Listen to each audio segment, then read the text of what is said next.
Sure. So in previous lecture we got done understanding about light reaction completely. Now when we talk about next concept, पिछले light reaction में we have made certain things, which is we made ATP plus NADPH2. These are the two products that we obtained from light reaction, right? There was a scientist called as Dr. F. Blackman. ठीक है, doctor F. Blackman नाम का एक scientist था जिसने सबसे पहली बार हमको ये बेसिक कॉन्सेप्ट समझाया कि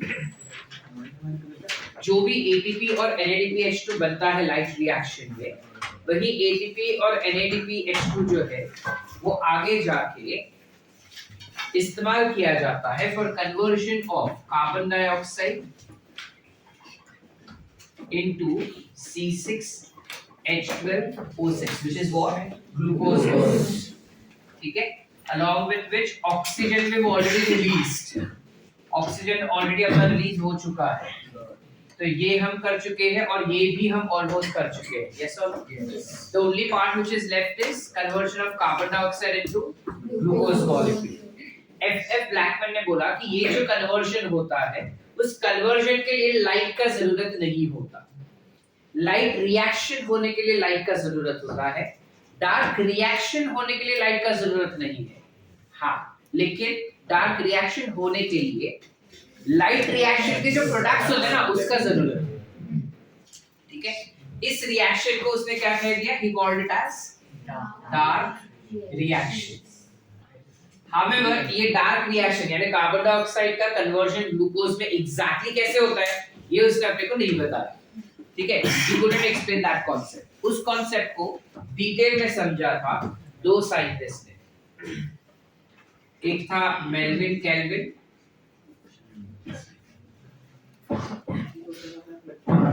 and the other scientist was Benson.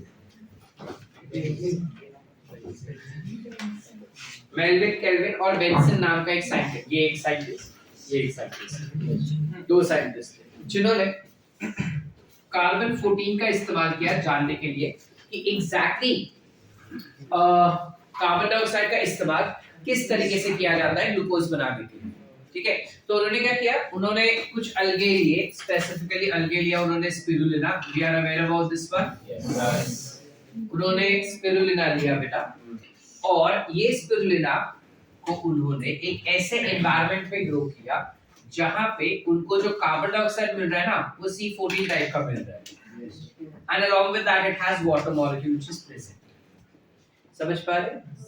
उनको आर्टिफिशियली कार्बन डाइऑक्साइड दिया जा रहा था जहां पे ये कार्बन डाइऑक्साइड का जो कार्बन था that was of C14 type. Generally कौन सा होता है? C12. ये कौन सा था? C14 type. समझ पा रहे हो बेटा? अब C14 ही क्यों लिया? Because C14 is this one is a radioactive isotope which can also be called as radioisotope. ठीक है बेटा, ये एक रेडियोआइसोटोप. अब उनको जानना था कि एग्जैक्टली कार्बन डाइऑक्साइड ग्लूकोज कैसे बनाता है. उस प्रोसेस के लिए उन्होंने क्या किया? स्पिरुलिना लिया, उसको पानी के अंदर डाला और बाहर से उसको अलग तरीके से स्पेशली बना हुआ कार्बन डाइऑक्साइड देते जा रहे हैं. अब वो ये कार्बन डाइऑक्साइड ले रहा था, पानी भी ले रहा था, सनलाइट तो था ही था, और वो फोटोसिंथेसिस कर रहा था. हर रेगुलर इंटरवल ऑफ टाइम में थोड़ा थोड़ा स्पिरुलिना के सेल्स को तोड़ के या थोड़े थोड़े टिश्यूज तोड़ के उनको हॉट मिथेनॉल में डाल रहे थे. क्या कर रहा था वो? स्पिरुलिना के जो पीसेस थे were added to hot methanol. Hot methanol में क्यों डाल रहे हैं सर? एक तो पहले टेम्परेचर हाई होने की वजह से सेल्स जो है वो फट जाते थे और अंदर का सारा कंटेंट बाहर आता था, और जो भी ऑर्गेनिक कंटेंट वो बना रहा है वो ऑर्गेनिक एसिड में अच्छे से डिवाइड होगा या ऑर्गेनिक सॉल्वेंट में अच्छे से डिसॉल्व होगा. And organic solvent that was used was methanol. Did we understand the meaning of using hot methanol? Yes. Yes, no? Yes. So hot methanol में डाला जिसमें उस स्पेसिफिक पहले 5 मिनट में जो भी बना वो डिसॉल्व हो गया। बाद में इस हॉट मिथेनॉल के साथ उन्होंने किया पेपर क्रोमैटोग्राफी। अब हमें पता है पेपर क्रोमैटोग्राफी क्या होता है, यस और नो बेटा? इस पेपर क्रोमैटोग्राफी से they could easily identify intermediates that were formed during glucose synthesis. Glucose synthesis में कौन से केमिकल बीच में बनते हैं वो उन्होंने आइडेंटिफाई कर लिए। जैसे रेस्पिरेशन के दौरान हमने पढ़ा कि glucose gets converted to glucose 6 phosphate, fructose 6 phosphate, fructose 1,6 diphosphate, वो पूरा प्रोसेस हम समझे। वैसे ही ग्लूकोज को बनने के लिए भी एक प्रोसेस होगा ना, जिसपे काफी सारे इंटरमीडिएट आते होंगे, वो इंटरमीडिएट इनको जानना था। तो इस प्रोसीजर से उनको एक करके सारे इंटरमीडिएट्स पता चल गए कि अच्छा पहले ये बना, फिर ये बना, फिर ये बना, फिर ये बना, वैसा। Are we clear? यस और नो? अब वो पूरा प्रोसेस उन्होंने डिकोड कर दिया, वो हम देख लेते हैं कि क्या डिकोड करके बनाया उन्होंने। So, उन्होंने बोला कि सबसे पहले जो कार्बन डाइऑक्साइड एक्सेप्ट करता है वो होता है RUBP, which is ribulose 1,5 biphosphate या bisphosphate, whatever you pronounce it as. ठीक है, you have RUBP, which is ribulose 1,5 bisphosphate या biphosphate. ये सबसे पहला केमिकल होता है जो कार्बन डाइऑक्साइड को एक्सेप्ट कर लेता है। ये उसने एक्सेप्ट कर लिया कार्बन डाइऑक्साइड, ठीक है बेटा? कार्बन डाइऑक्साइड जब एक्सेप्ट कर लेगा, पहली बात ये कितने कार्बन का कंपाउंड है हमारे पास? 5। Ribulose is a 5 carbon compound. तो ये कितने कार्बन का हो गया? 5। 5 पे एक और कार्बन है तो कितने हो गया? 6 carbon. So it forms a 6 carbon unstable compound, जो एक इंटरमीडिएट कंपाउंड है, अनस्टेबल है। अनस्टेबल होने की वजह से ये फर्स्ट कंपाउंड तो हम मान नहीं पाएंगे, अनस्टेबल है और फिर से फट से टूट जाता है और टूट के बनता है 2 मॉलिक्यूल। किस केमिकल के 2 मॉलिक्यूल बन रहा है? ये 3-फॉस्फोग्लिसरिक एसिड, नाम तो सुने होंगे ग्लाइकोलाइसिस में 3-फॉस्फोग्लिसरिक एसिड सुने हम लोग। तो राइबुलोज बिसफॉस्फेट एक कार्बन डाइऑक्साइड लेके फट से टूट के बन जाता है क्या? 2 मॉलिक्यूल ऑफ 3-फॉस्फोग्लिसरिक एसिड। इस रिएक्शन में एग्जैक्टली क्या हुआ? कार्बन डाइऑक्साइड का एडिशन। इस वजह से इस रिएक्शन को, ये जो रिएक्शन हुआ ना, इसे हम कहते हैं कार्बोक्सिलेशन। क्या म्हणतात बेटा? Carboxylation. And this becomes our first reaction of glucose synthesis. Are we clear बेटा? Yes or no? Yes or no? Yes. अपने को ग्लाइकोलाइसिस थोड़ा याद है? बस वही अपने को उल्टा गिनना है यहाँ पे। 3-phosphoglyceric acid, what is so formed, gets further converted to 1,3-diphosphoglyceric acid. बराबर है? उल्टा हो गया।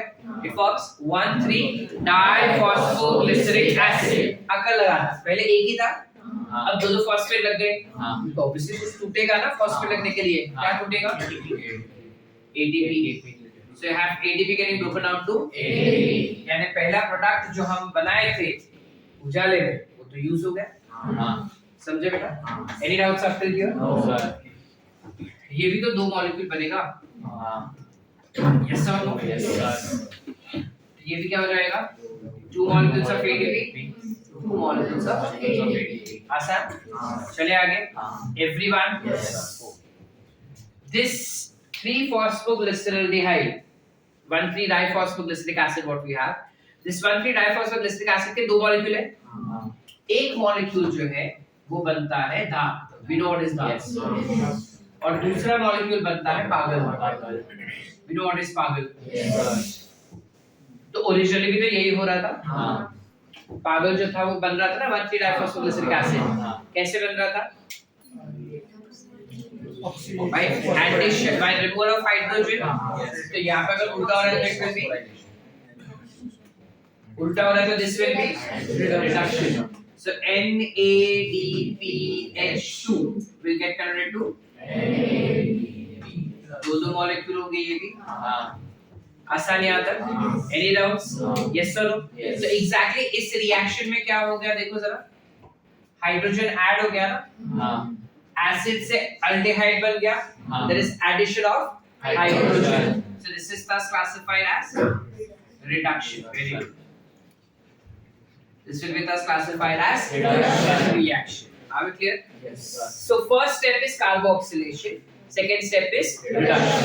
हमारे NCERT में ये बीच का एक स्टेप उड़ा दिया है और वो 3-phosphoglyceric एसिड से सीधा पागल बना देता है. बट हम वो एक स्टेप लिखेंगे ताकि हमको समझे एग्जैक्टली हो क्या है. ठीक है बेटा. कोई डाउट? वंस मोर और अंडरस्टूड. वंस मोर और अंडरस्टूड. वंस मोर और अंडरस्टूड. नक्की. चले आगे. पक्का एवरीवन? पक्का. चलो. अब धाप जो है वो ऐसे रह नहीं पाएगा तो वो भी क्या कन्वर्ट होके बन जाता है. जो तब बना था वही वापस से. तो अब मुझे पागल के कितने 2 मॉलिक्यूल मिल गए. यस और नो. एक पागल कितने कार्बन का है? कितने कार्बन का है? कैसे पता चला? 6 मॉलिक्यूल थे ना. 3 हो गए 3 बने ना तो सब 3 ही हो गए ना भाई. कितने मॉलिक्यूल का है ये? 3 3 2 बार ये टोटल कितने हुए? 6 हुए. समझ पा रहे हैं हम? यस और नो.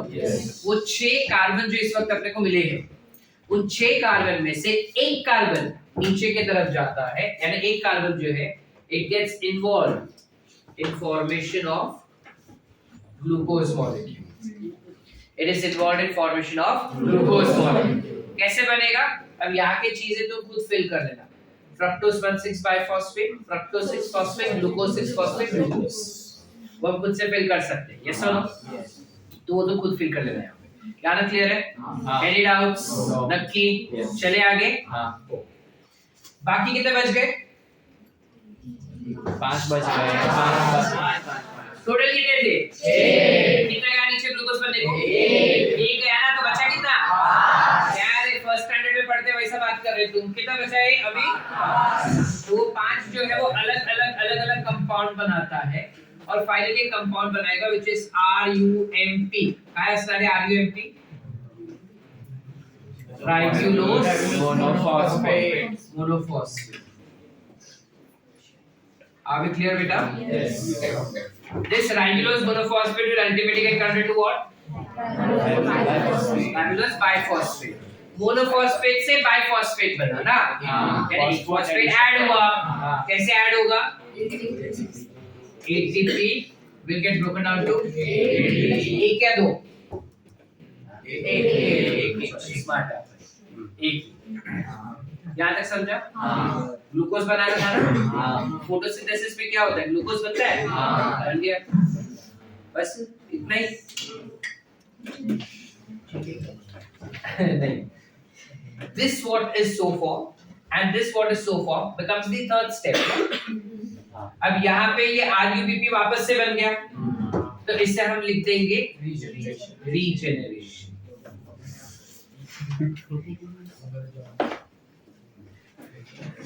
It becomes regeneration. ये क्या हो जाएगा?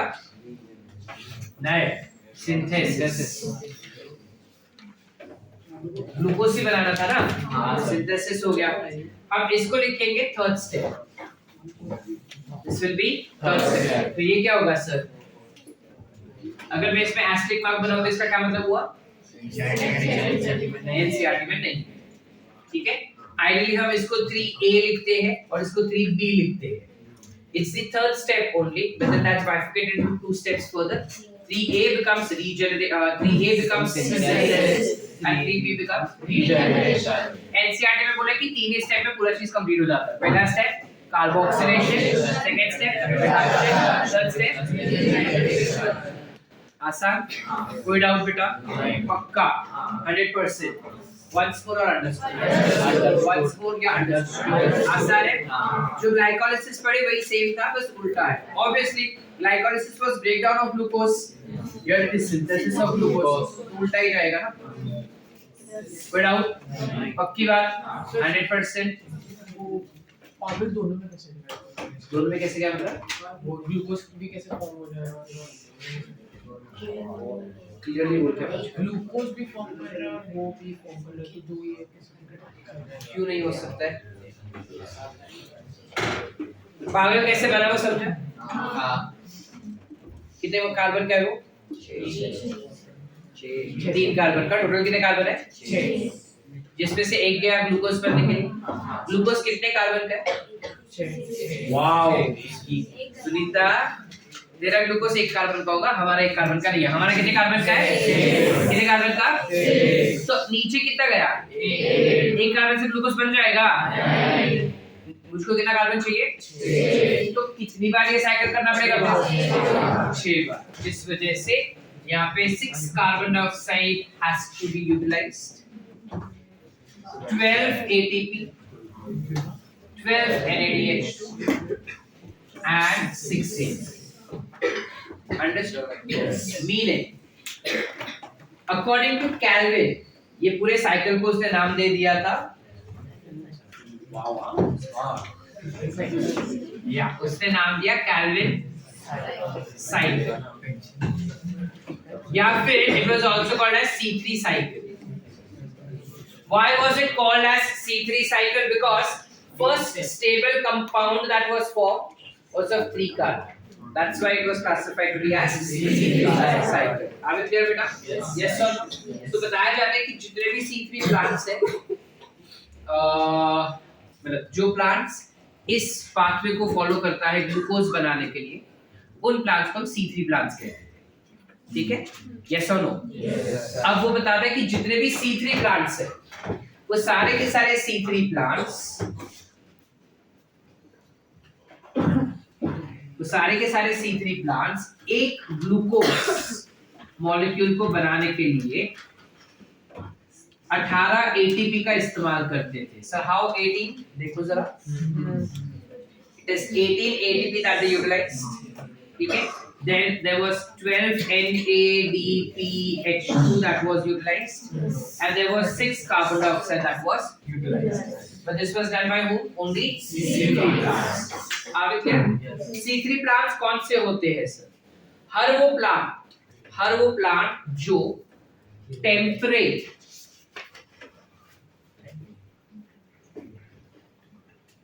रीजन में ग्रो होता है, उसे हम C3 प्लांट्स कहते हैं। अब थोड़ा ज्योग्राफी अपने को याद करना है। हमको पता है कि हमारे पास 2 टाइप के रीजन होते हैं, और एक टेम्परेट और एक ट्रॉपिकल। ठीक है? Tropical rain forest, temperate rain forest, कुछ याद आ रहा है? ऐसा करता कुछ ज्योग्राफी पढ़ते थे बचपन में। अच्छा था, आप जो पढ़ा रहे हैं उससे तो बहुत अच्छा था। ओके, सो बेसिकली ट्रॉपिकल और टेम्परेट क्या होते हैं?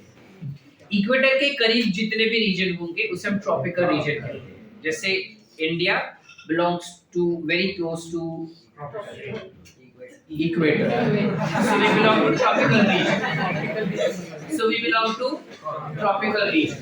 Whereas when we talk about those regions which are away from equator, ठीक है, that becomes, जैसे कनाडा हो गया, नॉर्वे हो गया, they become temperate regions, जहाँ पे क्लाइमेटिक कंडीशंस स्टेबल नहीं होते, वेरिएड होते रहते हैं। यूएस वगैरह में अगर देखेंगे तो हर रोज घर के बाहर निकलने के पहले उनको उनका वेदर फोरकास्ट देखना पड़ता है कि आज बारिश आने वाला है, आज स्नोफॉल होने वाला है, आज ठंडी है, आज गर्मी है, क्या है, एंड अकॉर्डिंगली वो बाहर निकलते हैं।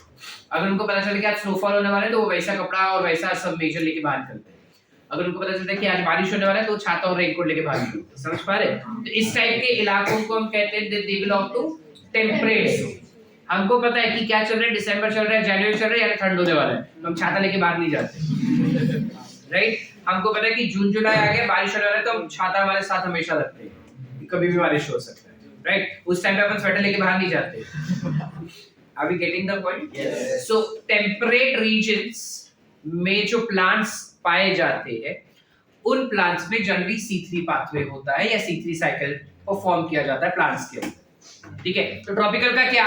देखो जरा, एक टाइप पे एक चीज करो, यहाँ तक क्लियर है बेटा?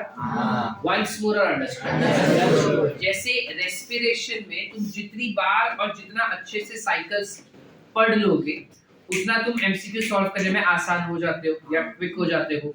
लाइकवाइज इवन इन फोटोसिंथेसिस जितना बेहतरीन तुमको साइकिल याद रहेंगे उतना आंसर्स तुम फटाफट मार्क कर पाओगे। सो मेक श्योर कि इसकी भी साइकिल तुमको अच्छे से बाय हार्ट रहे। ठीक है? अच्छा, इसमें एक पॉइंट हमारा और बाकी है समझना। जब ये पर्टिकुलर कन्वर्जन्स हो रहे हैं, हम बायोमोलिक्यूलर चैप्टर में पढ़ चुके कि कोई भी लिविंग ऑर्गेनिज्म के सेल्स में कोई भी रिएक्शन हो बिना एंजाइम्स के। अब ये सारे के लिए जो एंजाइम्स है वो हमको पता है, हम रेस्पिरेशन में पढ़ चुके हैं। ये कुछ नया है हमारे लिए, right? This is very new for us. इसका रिएक्शन, ये रिएक्शन को रेगुलेट करने के लिए या ये रिएक्शंस को करवाने के लिए कौन से एंजाइम का इस्तेमाल करते हैं? हम वो एंजाइम का इस्तेमाल करते हैं जो दुनिया में सबसे ज्यादा पाया जाता है। कौन सा ऐसा है? रुबिस्को का फुल फॉर्म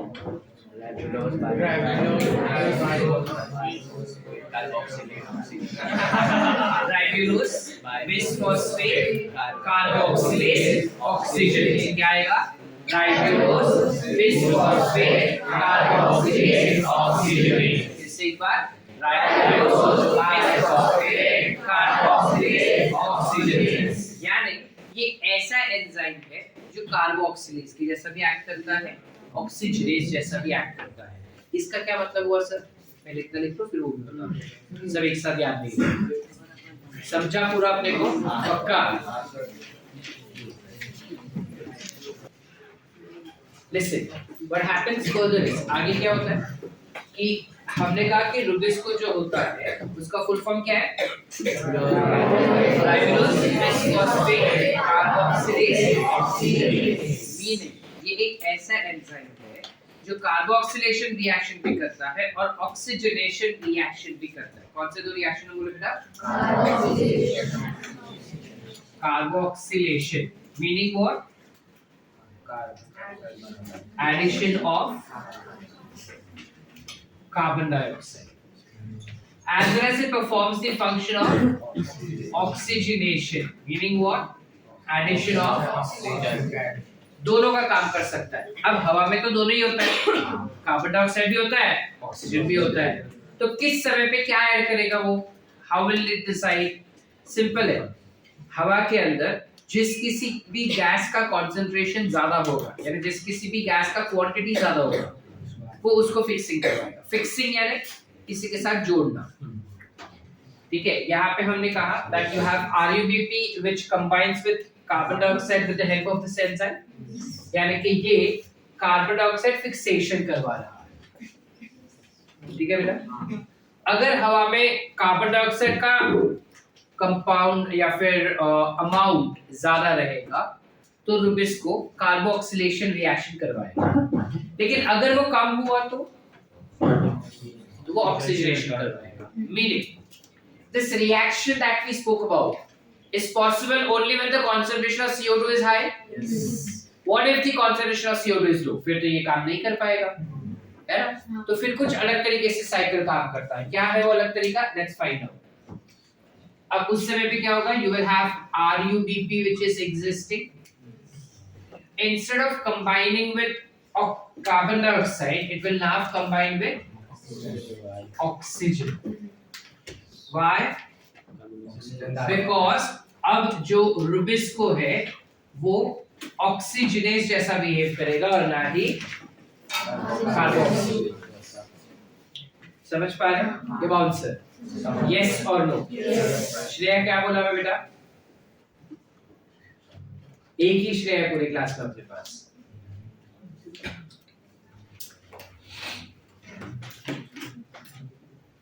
रिमेन स्टैंडिंग। पीछे लास्ट बेंच कौन बोल? देविका बैठी है। क्या बोला मैं अभी? साउंड पॉज कर।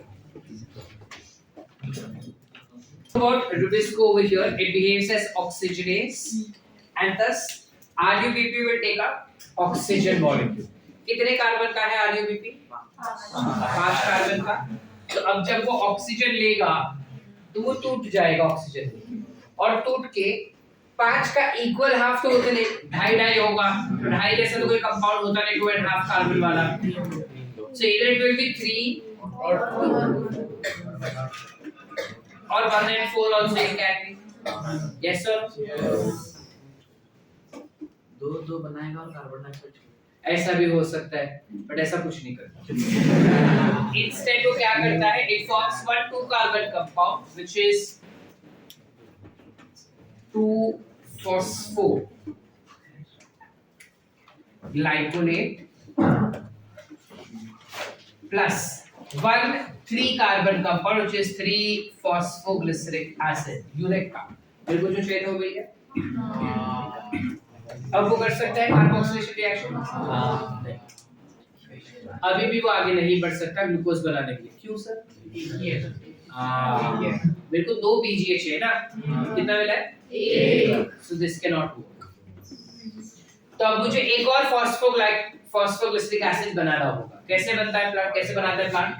This 2-phosphoglycolate what we have gets converted to glycolate, यानी क्या रिलीज हुआ यहाँ पे बेटा? phosphate is released। Can I write inorganic phosphate will release? ये पूरा reaction, this entire reaction took place where? In chloroplast, right? Chloroplast में किधर हुआ? Stroma में, correct। Glycolate now comes outside from chloroplast, chloroplast से बाहर आ जाता है और वो एंटर करता है peroxisome। नाम तो सुने, वो एंटर करेगा peroxisome। peroxisome में जो ग्लाइकोलेट होता है वो कन्वर्ट हो जाता है ग्लाइऑक्सिलेट, और इसके साथ ही साथ वो बनाता है H2O, which will be ultimately broken down to give us oxygen and H2O with the help of enzyme catalase। Go back to cell unit of life chapter, उसमें ये वाला पढ़ चुके हैं हम, ठीक है? ग्लाइऑक्सिलेट जो होता है आगे जाके कन्वर्ट होता है इनटू ग्लाइसिन। क्या होता है glycine? What is glycine? It is the simplest amino acid। Very good। It is the simplest amino acid। Use your brain। कितने कार्बन को हो गई? इजी है, इस बोर्ड पे लिखा हुआ है। कितने कार्बन का है? 2 कार्बन वाला कंपाउंड आगे बढ़ रहा है ना, तो कितने कार्बन का ये? 2। अब जो ये ग्लाइसिन है ना, उसको पेरोक्सिसोम में रहना पसंद नहीं है, तो वो उछल के आ जाता है माइटोकॉन्ड्रिया में।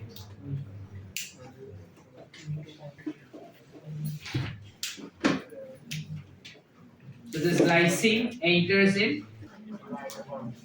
जब 2 मॉलिक्यूल ग्लाइसिन के बन जाते हैं तो टोटल कितने मिलेंगे अपने को? अभी कितने कार्बन है? अभी 4। It gets converted to serine। सुने हो? हाँ sir. Serine is what? Again an amino acid। Very good। Serine is again an amino acid। जब ग्लाइसिन सेरिन में कन्वर्ट होता है तब एक कार्बन बाहर निकल जाता है। इधर कितने हुए थे मिलके? 4 कार्बन था, एक निकल गया, कितना बचा? ये कितने कार्बन का है? 3 कार्बन। कितने कार्बन का है? 3 कार्बन। कितने कार्बन का है? 3 कार्बन। याद रहेगा? सेरिन जाता है वापस से पेरोक्सिसोम में, जहाँ पे ये जो सेरिन है उसे कन्वर्ट किया जाता है into glyceric acid. Glyceric acid जो है वो अंदर वापस क्लोरोप्लास्ट में जाएगा and it will take up ATP molecule and form 3-phosphoglyceric acid। एक तो बना था, दूसरा अब बन गया। अब ये एंटर करेगा C3 पाथवे में, ऑफ कोर्स बना के देगा अपने को क्या? ग्लूकोज, और साथ ही साथ क्या बनाएगा? RUBP। यही RUBP वापस ऑक्सीजन लेगा और प्रोसेस भी करते हैं। यस और नो? समझा कि नहीं समझा? इस पूरे प्रोसेस का नाम क्या है? इस पूरे प्रोसेस को हम कहते हैं फोटो बिकॉज फोटोसिंथेसिस हो रहा है. रेस्पिरेशन. सर रेस्पिरेशन क्यों कह रहे हैं इसको? रेस्पिरेशन में क्या होता है? ऑक्सीजन अंदर आता है, CO2 बाहर जाता है. वही हुआ ना? That's why it is also called as photo respiration. या फिर हम इसको C2 pathway भी कहते हैं.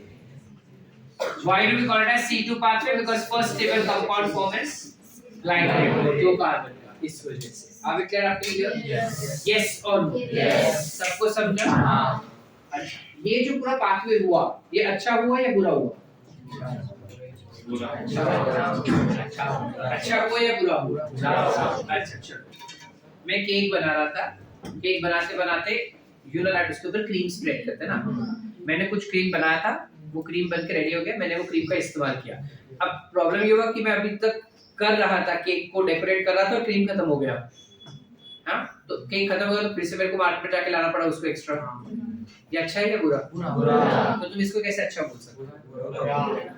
ये बुरा ही हुआ ना. वो उसका काम कर रहा था, कुछ कमी पड़ गई, इसलिए उसको हर जगह जगह ढूंढ ढूंढ के चीजों को लाना पड़ा. तो ये अच्छी बात है या बुरी? ये अच्छी बात है या बुरी? सो फोटो रेस्पिरेशन जो C3 प्लांट्स में होता है, ये अच्छी बात है या बुरी बात? बुरी बात. सर क्यों? वो कर तो रहा है ना सर.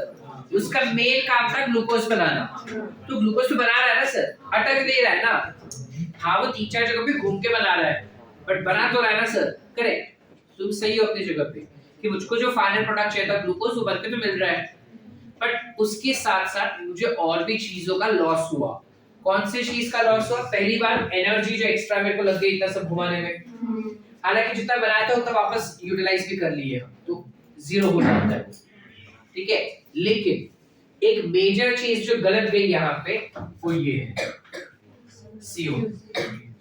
जितना CO2 वो रिलीज करता है, उसका 75% वो रीयूज कर लेता है, लेकिन फिर भी 25% is lost in air. 25% CO2 हवा में उड़ जाता है. Meaning, the amount of glucose that could have been formed, suppose 100 molecules of glucose were supposed to be formed, but because of this process, only 75 molecules of glucose are formed.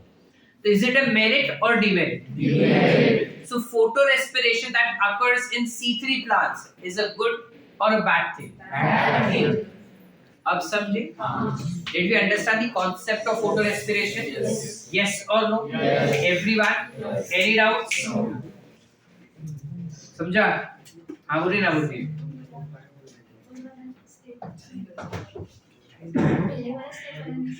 पहले वाला step नहीं समझा, मुझे पता है, तभी तो तू आंसर नहीं दी. तब तेरा ध्यान कहीं और ही भटक रहा था, तेरी शक्ल से दिख रहा था, तभी तेरे को पूछा मैं पहले.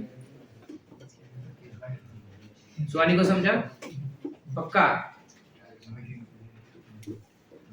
Are we clear? Up till here? Yes. Any doubts? Once more or understood? Lucky. Dr. Saeed. Lucky. Shrish. समझा? Everyone? Yes. Is it clear? Yes. पक्का? लिखे? चलो फिर.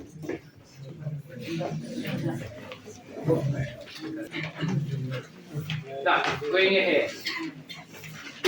As we said that जो temperate plants होते हैं, यानी ऐसे प्लांट्स जो टेम्परेट एरिया में ग्रो होते हैं, those plants tend to perform C3 pathway.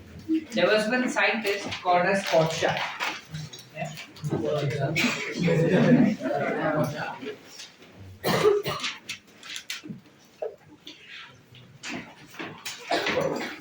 Gottschalk नाम का एक पर्टिकुलर साइंटिस्ट था, जिसने सबसे पहली बार ये नोटिस किया, जितने भी ट्रॉपिकल प्लांट्स होते हैं,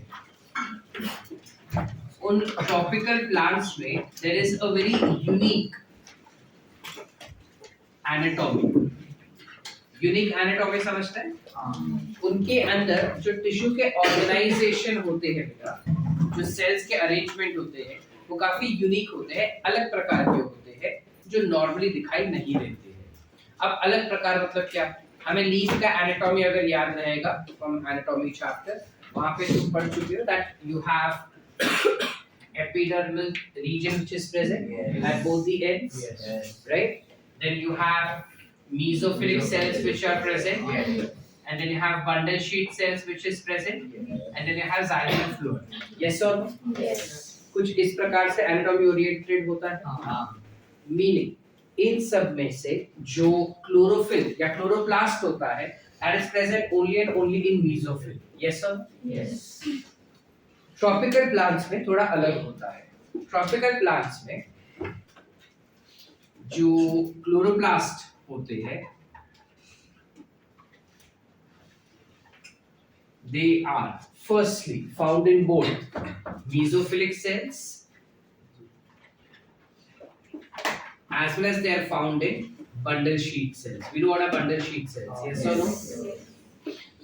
mesophilic cells में भी रहता है और bundle sheet cells में भी रहता है. ठीक है. अब जब mesophilic cells के बारे में बात करते हैं, इन cells में जो क्लोरोप्लास्ट होते हैं उनके पास ग्राना होता है, but they have very less या फिर no stroma, hardly कोई स्ट्रोमा होता है उसके पास, because of which they are small in size and large in number. ठीक है, यानी number of chloroplast is more in mesophilic cells, but then their size is always small. Can we go ahead? Yes. Whereas when you talk about bundle sheet cells के अंदर जो chloroplast होते हैं, those are agranule chloroplast. Agranule म्हणजे काय? इसमें ग्राना ही नहीं होता. Then it will have only what? Stroma. Because of which they are large in size, but then they will be small in number. Are we clear, beta? Yes or no? This type of unique anatomy that is observed in tropical plants, this anatomy is called as Grant's anatomy. क्या म्हणतात बेटा? Grant's anatomy. So काफी सारे tropical plants होते हैं जो इस Grant's anatomy को दिखाते हैं. They tend to have this Grant's anatomy. Example for such plants which shows us Grant's anatomy will include sugarcane, maize. You have something called as sorghum. Sorghum एक type के pulses जैसा होता है, pulses होता है, ठीक है. Then you have something called as Amorphophallus. You might have heard about this term. Yes. ठीक है. हाँ, morphology में. You have Amaranthus. ठीक है. Then you might have something called as jackfruit, pineapple, etc. All of this, sunflower included, all of this tends to show us something called as Grant's anatomy. ठीक है, clear है यहाँ तक? चलो आगे. अब कॉर्शैक ने बताया कि क्योंकि इनके एनाटॉमी अलग प्रकार के हमको दिखाई देते हैं, इस वजह से पॉसिबल चांसेस है कि ये C3 पाथवे नहीं परफॉर्म करते, बट C3 के अलावा कुछ अलग से परफॉर्म करेंगे. ठीक है, अब अलग से क्या था वो ये नहीं बता पाया. समझा? कॉर्शैक ने देखा कि ट्रॉपिकल प्लांट्स में जो एनाटॉमी होते हैं ना, जो टिश्यू का ऑर्गेनाइजेशन होता है लीव्स के अंदर, वो अलग प्रकार के होते हैं. और क्योंकि ये टिश्यूज अलग तरीके से ऑर्गेनाइज्ड होते हैं, इस वजह से इनके अंदर C3 पाथवे परफॉर्म नहीं हो रहा है, बट कुछ अलग प्रकार से ग्लूकोज सिंथेसिस होता होगा. अब ये अलग प्रकार से क्या है वो हमको देखना है, क्योंकि वो उसने नहीं बताया. तो दो साइंटिस्ट थे जिसका नाम था हैच एंड स्लेक.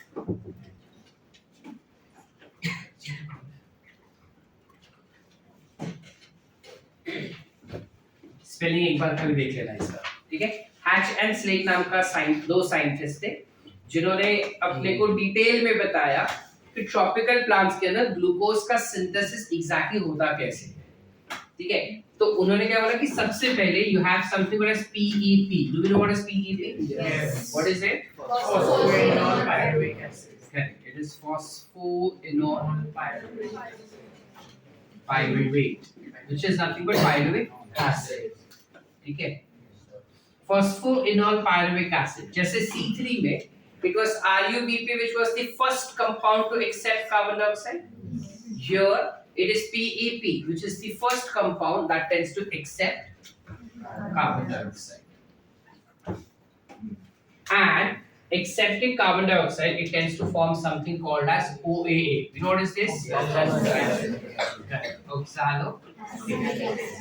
acid. ठीक है, अब ऑब्वियस है अगर ये कन्वर्जन हो रहा है तो बिना एंजाइम के तो होगा नहीं. तो you have an enzyme called as PEP carboxylase. Enzyme का नाम क्या है? PEP carboxylase, which basically means phosphoenol pyruvate carboxylase, या फिर इसको शॉर्टकट में पेपकेज करके भी लिखा जाता है. ठीक है, तो कहीं पे पेपकेज आया या पेप कार्बोक्सिलेज आया, याद रखना वो कहना चाहता है कि फॉस्फोइनल पायरुविक एसिड में कार्बन डाइऑक्साइड ऐड किया जाता है, जिस वजह से ऑक्सालो एसिटिक एसिड बनके मिलता है. ठीक है, ये कन्वर्जन किस में हुआ? Tropical plants. कौन से प्लांट्स में? वेदांती. ट्रॉपिकल प्लांट्स का रास्ता वेदांती ना, खड़ी हो ना. क्या होता है ट्रॉपिकल प्लांट्स? अभी ब्रेक के पहले ही मैंने डिफरेंस बताया तुमको ट्रॉपिकल और टेम्परेट के बीच में. नेक्स्ट बाजू में नाम क्या बेटा?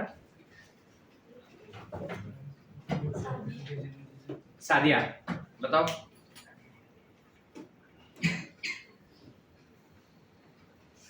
अलीशा, जो प्लांट्स इक्वेटर से दूर पाए. जो प्लांट्स इक्वेटर से दूर ग्रो होते हैं उनको हम ट्रॉपिकल कहेंगे, और टेम्परेट क्या होंगे? इक्वेटर के पास के रीजन्स में that will be called as temperate. नाम क्या है? हाँ, तेरा नाम मेरे को याद रहता है लेकिन आसपास वालों को मैं वो नाम से बुला लेता हूँ.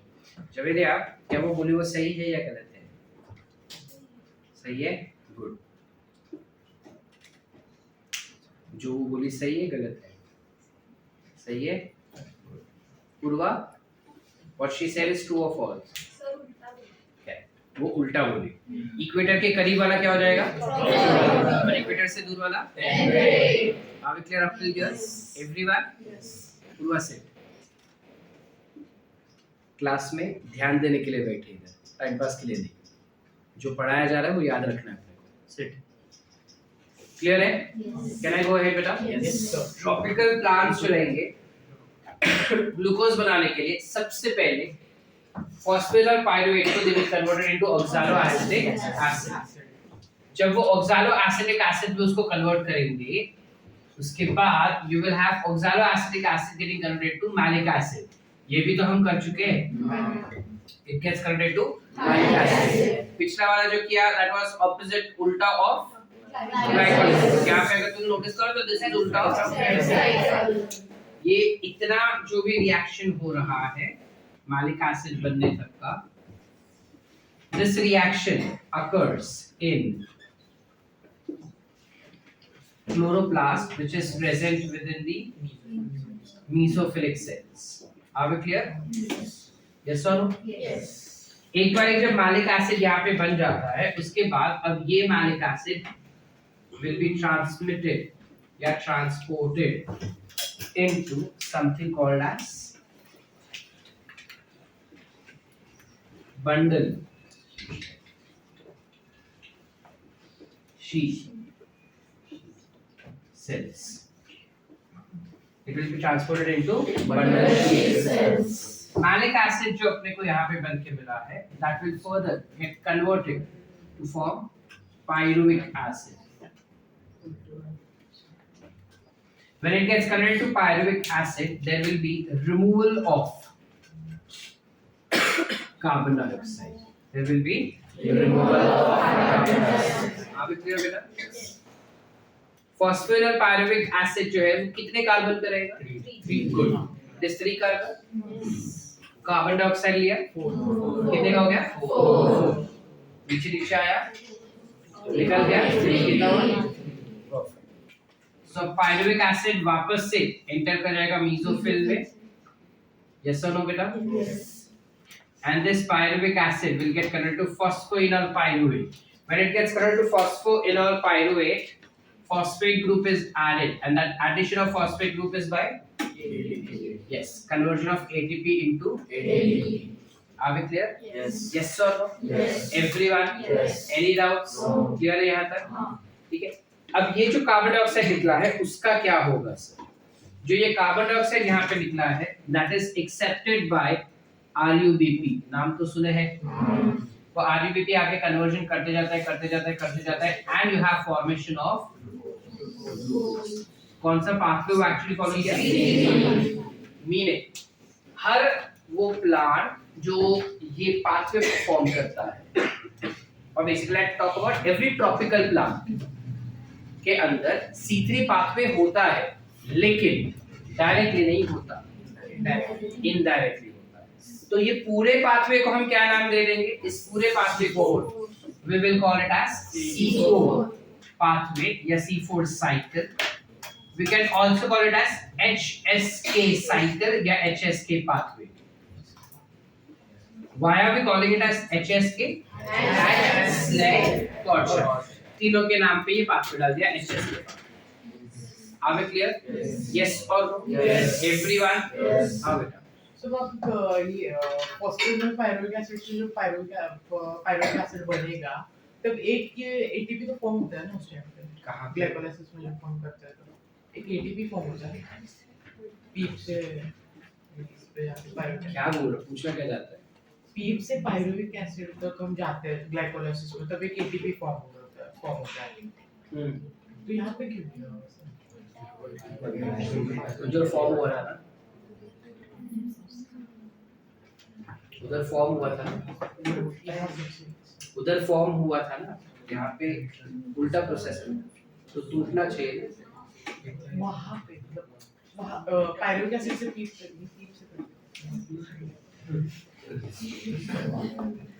Is the pathway exactly identical? Are we clear up till here? Any doubts? पक्का? Sorted है? इस पाथवे को C4 या HS के पाथवे में कह सकते हैं. इस टाइप का pathway will be performed by every tropical plant. Why is it performed by tropical plants? Because it shows Kranz anatomy. It shows Kranz anatomy. So हर वो प्लांट जो C4 पाथवे परफॉर्म करता है उनके अंदर C3 होता ही होता है, लेकिन हर वो प्लांट जो C3 पाथवे परफॉर्म करता है उनके अंदर C4 नहीं होता है. आप क्लियर? अच्छा, याद क्लियर है? आसान या बहुत ज्यादा इन्फो हो गया? एक और इन्फो करें. C3 साइकिल में जो सबसे पहला एंजाइम था जो CO2 फिक्सेशन करवा रहा था, उस एंजाइम का नाम क्या है? जो कार्बन डाइऑक्साइड लेवल कम होने पे ऑक्सीजनेज एक्टिविटी दिखाता था. इसे हम कह रहे थे क्या? अगर रुबिस को ऑक्सीजनेज एक्टिविटी दिखाता है तो एक साइकिल पूरा अलग से बनता था. क्या था वो? फोटो रेस्पिरेशन या फिर we can call it C2 pathway. Yes sir. अच्छा, अब अक्ल लगाओ. वहां पे वो पाथवे हो रहा था बिकॉज़ कार्बन डाइऑक्साइड फिक्स करने वाला एंजाइम वाज रुबिस्को. यहाँ पे वो है क्या? यहाँ पे कौन कर रहा है? पेप्टेज या पेप कार्बोक्सिलेज. Yes sir. यहाँ पे कौन कर रहा है? पेप्टेज या फिर yes sir. Now when peptase or pep carboxylase is doing this work, then in that case, do you think that it has oxygenase activity anywhere in the name? No. तो oxygen का कार्बन डाइऑक्साइड का level कितना भी ज्यादा या कम हो जाए, क्या वो अपनी ईमान डगमगाएगा उसका? नहीं. वो एक ही काम करेगा हमेशा. क्या है वो? CO2 fixation. So by any chance, is it possible that C4 plants perform photorespiration? No. That is the reason it is said that C4 plants are more efficient as compared to C3. English बोला.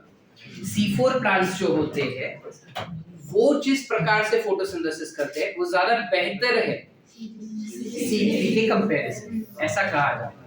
क्यों बेहतर है? C4 जो है वो C3 से क्यों बेहतर है? उसके दो रीजन है. पहली बात, C3 साइकिल जो होता है या C3 प्लांट्स जो होते हैं वो फोटो रेस्पिरेशन करता है. C4 जो फोटो रेस्पिरेशन नहीं करता. दूसरा रीजन कि क्यों फोटो रेस्पिरेशन नहीं करता, क्योंकि C3 में हवा से जो कार्बन डाइऑक्साइड का फिक्सेशन करवाने वाला एंजाइम है वो रुबिस्को होता है. तो हवा में अगर CO2 का लेवल बिगड़ा तो इसका भी ईमान डगमगा जाता है. जबकि C4 प्लांट्स में एटमॉस्फेयर यानी हवा से कार्बन डाइऑक्साइड फिक्स करवाने वाला एंजाइम का नाम है पेप्टेज। अब हवा में कार्बन डाइऑक्साइड का लेवल कितना भी चेंज हो जाए, उसको एक ही काम दिया है ऊपर वाले ने, तो वो जिंदगी भर वही काम करेगा, लॉयल रहेगा, जिस वजह से उसमें फोटो रेस्पिरेशन। आप क्लियर? अच्छा, तो क्या C4 प्लांट्स के पास रुबिस्को होगा? यस होगा। क्यों होगा सर? उसमें तो C3 नहीं हो रहा। सो इनके पास डेफिनेटली रुबिस्को है, लेकिन उस रुबिस्को को हम जानबूझ के CO2 दे रहे ना, उसको हवा से लेना है क्या? जिस वजह से उसके आसपास एनवायरनमेंट हमेशा ऐसा ही बनाया जाएगा कि CO2 is higher in concentration और O2 है ही नहीं।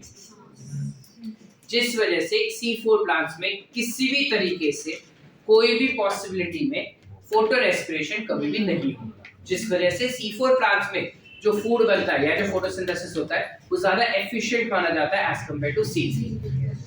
Statement based assertion reason statement 1 और 2 इज करेक्ट, उन सब में ये क्वेश्चन आता है कि C4 बेहतर है या C3 बेहतर है, क्यों बेहतर है, क्या डिफरेंस है, वो सब पूछा जाता है। समझा आपने को कॉन्सेप्ट पूरी तरह से? बिना बात करे फटाफट कॉपी करो अलोंग विद एक्सप्लेनेशन।